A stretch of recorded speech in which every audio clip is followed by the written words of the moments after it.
Yesterday, the Prime Minister faced a meeting of her backbenchers as the 1922 committee gathered in Committee Room 14 of the House of Commons, banging desks and barking questions.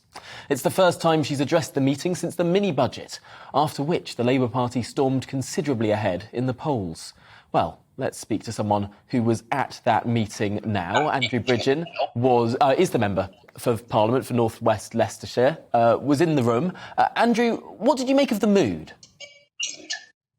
Say again, sorry Tom, I didn't quite catch that. What did you make of the mood in Committee Room 14 at 5 p.m. last night? Well, I mean, clearly the polls have rattled the Conservative Party. And when you start seeing polls with the Labour Party 30 points ahead, and there's a feeling that the damage done to the party is self-inflicted. And obviously members of Parliament and our members out in the country are looking for reassurance. I think the Prime Minister realises her position, so she's offered a lot of consultation with regard to what's going to be in the next economic statement by the Chancellor. So there'll be a lot of consultation with backbenchers next week to ensure that whatever measures are in there, that the Prime Minister can actually get them through Parliament. Now, there's been so much exploration of what changes may well happen with regard to how the Prime Minister is governing, whether parts of the mini-budget, indeed election pledges of the Prime Minister, may well be rowed back upon. Do you sense that there is a mood for that within the Parliamentary Conservative Party? Were any questions as to further U-turns asked in that meeting last night? Well, I think it's about presentation as well. I think the mini-budget was rushed out. There wasn't a lot of consultation at all with colleagues, and clearly it spooks the market. The problem we're in, we've got probably 2 years to the next general election. We've got a new, very keen Prime Minister who wants to see economic growth. Clearly, but at the same time we're dealing with inflation, and the Bank of England's only tool to deal with that is putting up interest rates effectively.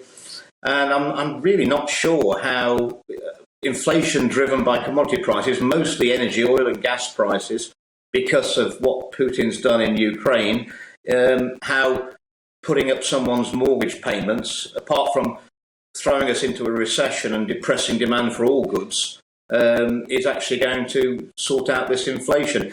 I think the government, the Treasury, needs to work in lockstep with the Bank of England. I think we'd all welcome tax cuts, but I think we need to deal with the threat of inflation first. And I think that's what Kwasi Kwarteng's going to outline at the end of this month, and he's going to reassure the markets that there's not going to be completely unfunded tax cuts. Really tight for time, so just in a word, if you would, finally in this conversation, do you believe any of your colleagues on the backbenches of the Conservative Party are members of the AntiGrowth Coalition? No, I don't. I think as a Conservative, you know that the private sector creates all the wealth that we consume, provide our essential public services that we all value, and ultimately we need to grow the size of our economy so that there's more money for public services and for encouraging the private sector to create that wealth. The promise is very clear that the alternative to growth is stagnation, and to maintain public services, we'll have to take ever more tax out of the economy, and we go into that spiral of depression.